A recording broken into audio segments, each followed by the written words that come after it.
Good morning, students. Oxford Public School welcomes you. Myself Sandeep Nehra, your history teacher. We are studying about chapter 3rd, an empire across 3 continents. Today's our topic is the early empire. Early empire में भी हम क्या है Augustus के बारे में यानी कि ऑगस्टस की एज के बारे में पढ़ चुके हैं। तो ऑगस्टस किस तरह से फर्स्ट एम्पीरियर वहाँ का बना था, उसके टाइम पीरियड में किस तरह से ट्रूप्स वगैरह रखे थे, एक प्रोफेशनल आर्मी रखी गई थी, उनका रिलेशन कैसे होता था सीनेट्स वगैरह के साथ, ये था। अब जो ऑगस्टस एज थी वो काफ़ी वैसे पीसफुल एज भी कही जाती है। ये 27 BC से लेकर के 14 से तक यहाँ पर रहे थे, यानी कि 0 से 27 ईयर पहले और 14 ईयर बाद में, इतने ईयर रहे थे। लेकिन ये काफ़ी पीसफुली एज मानी जाती है क्योंकि स्टार्टिंग इसकी क्या है, एक तरह से हम कहें कि मिलिट्री वगैरह के अटैक वगैरह से ज़रूर हुई थी, लेकिन इन्होंने इतने बड़े एक एम्पायर को बना दिया था जिसके अंदर कोई दूसरा जल्दी से एंट्री नहीं कर सकता था, और जो ट्रूप्स वगैरह थे, सोल्जर्स वगैरह थे, वो भी काफ़ी सेटिस्फाई थे। तो इसके अंदर कोई सिविल वार जैसी है इस तरह की सिचुएशन नहीं, इसलिए इस एज को एक पीसफुली एज भी कहा गया है। लेकिन इनके बाद में क्या है, जो आए टिबेरियस आए थे, उन्होंने वो कब आए 14। अब ऑगस्टस जो खुद थे उनके भी खुद का अपना कोई पुत्र नहीं था। इसके बाद क्या है, उनका द्वारा भी एक अडोप्ट किया गया बेटा, वो क्या है टिबेरियस था, जो 14 से 13 सेंचुरी तक वहाँ पर रहा। 14 से 13 तक रहा है। अब 14 से 13 रहा है तो मतलब सोल्जर्स के बारे में बताया, क्योंकि जो सोल्जर्स होते थे वो पैटर्निटी के अकॉर्डिंग यानी पिता के अकॉर्डिंग यानी उनके बड़े पुत्र को ये सारी प्रॉपर्टी या एक तरह से उत्तराधिकारी नॉमिनी के रूप में माना जाता था, हायर किया जाता था। तो उसी तरह सोल्जर्स ने इनको भी क्या है अपना राजा मान लिया और उनके लिए काम किया था। तो ये नहीं है कि सोल्जर्स के द्वारा यह बगावत की जाती थी।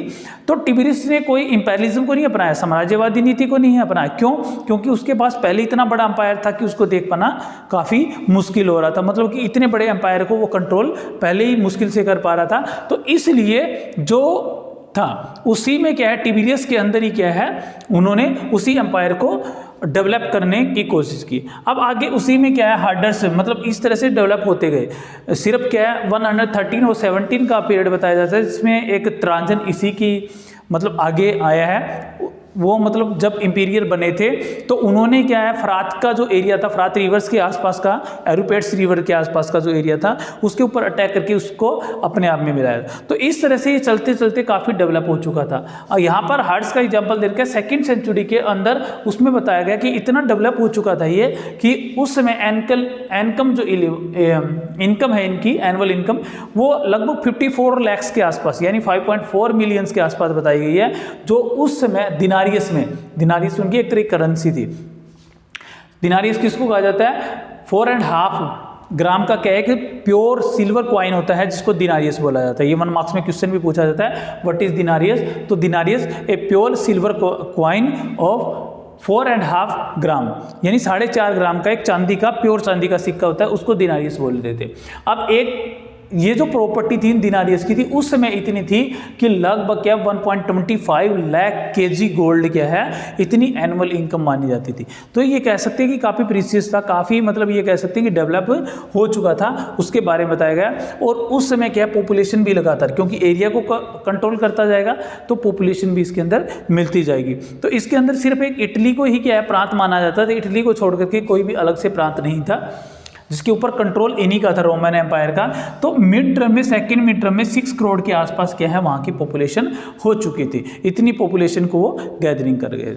अब यहीं तक नहीं था, धीरे धीरे क्या है जो सीनेट्स होते थे, पहले भी बताया था, जैसे ये क्या है मान लो पूरा रोम है, यहाँ पर इंपीरियर है तो यहाँ पर सीनेट्स बने होते थे। अब सीनेट्स को क्या है डिवाइड कर दिया गया था सिटी के अंदर, इनका अर्बनाइजेशन कर दिया गया, गाँव का यहाँ पर क्या बना दिए गए, शहर बना दिए गए। मान लो कोई बड़ा गांव है, बिग विलेज है और वो डेवलप हो जाता है, तो जैसे ही वो डेवलप होता तो आसपास के छोटे मोटे गांव भी उसमें मिला करके उसको एक अर्बन बना दिया जाता था और उसके ऊपर कोई एडमिनिस्ट्रेशन या ऑफिसर को बिठा दिया जाता था और वही उसका क्या है पूरा का पूरा कंट्रोल करता था। अब धीरे धीरे जो पहले सीनेट्स थे, यहाँ पर सीनेट्स के पास पावर होती थी, वो पावर अब किसके पास जाने लगी, इस एम्पायर के थ्रू उन ऑफिसर्स के पास, उन एडमिनिस्ट्रेशन ऑफिसर के पास जाने लगी जो पहले नहीं होती थी। तो इस तरह से एक नई कैटेगरी उभर करके आई जिसका नाम रखा है न्यू इलाइट ग्रुप। एक नया ग्रुप उभर करके सामने आया जिसको एडमिनिस्ट्रेटर और ऑफिसर इसके अंदर थे। तो इस सिस्टम से, अर्बनाइजेशन के सिस्टम से काफ़ी बड़े बड़े सिटी या काफ़ी बड़े बड़े अर्बन क्या है बनकर के आए, जिसका एग्जाम्पल दे रखा है, ये मेडिटेरियन सी के कोस्टल एरिया के अंदर है। कार्थेज है, अलेक्जेंड्रा है, जिसको सिकंदरिया भी बोल देते हैं, और एंटियोक है, ये एंटोकिया, ये क्या है, इस तरह के सिटी थे या अर्बन थे जो काफ़ी उस समय क्या है डेवलप हुए थे, और धीरे धीरे क्या है अर्बनाइजेशन का सिस्टम क्या है काफ़ी वहाँ पर डेवलप होता गया। तो आगे एग्जाम्पल दिया गया, ये सिस्टम आगे भी चलता रहा। और गुलिनियस क्या है 253 से लेकर के 63 तक वहाँ के इंपीरियर रहे, राजा रहे। उन्होंने क्या है इस जो इलाइट ग्रुप था, अभी बताया ना इलाइट ग्रुप बन गया था ऑफिसर्स का ऑर्डिनेशन, उनको और ज़्यादा डेवलप कर दिया। कैसे कर दिया कि जो सीनेट्स के पास पावर होती थी, पहले मिलिट्री रखने की पावर थी पहले से ही थी, इसको किसी राज्य ने छीना नहीं था। इन्होंने कमजोर या अपने आप कमजोर होते गए थे या इनकी मिलिट्री कम होती गई थी, लेकिन छीना किसी नहीं था। लेकिन इन्होंने क्या इसको बिल्कुल बंद कर दिया। उन्होंने कहा कि ना तो उनको मिलिट्री सर्विस चाहिए और ना ही वो मिलिट्री में किसी तरह की दखल अंदाजी इसके, इसके ऊपर पूरा का पूरा कंट्रोल किया है, पूरे पूरे एम्पायर का होगा, रोम एम्पायर का, यानी कि यहाँ जो सम्राट बैठा है, किंग बैठा है, उसी का होगा। तो इस तरह से क्या है सीनेट्स की पावर यहाँ बिल्कुल कम हो जाती है, नाम मात्र की हो जाती है। अब 1st से 3rd सेंचुरी की बात करें तो 3rd सेंचुरी तक इटालियन लोग जो थे, यानी इटली के जो लोग थे, उनकी बहुतता थी, ज़्यादा थी।